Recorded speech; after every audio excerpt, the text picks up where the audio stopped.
Hi guys, welcome back to our channel TechUp. Today in this video I'm going to show you how to search a very old conversation in Messenger through your PC. To do so, follow some simple steps with me. If you have a friend that you haven't had chats in a long time and you cannot find any chats in your recent, this video is for you.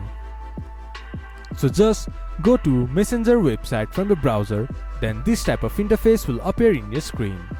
From the chat section, click to search bar, then search the friend's name. Then his icon will appear in your screen.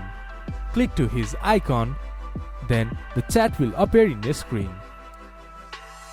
From here you can see all your conversation.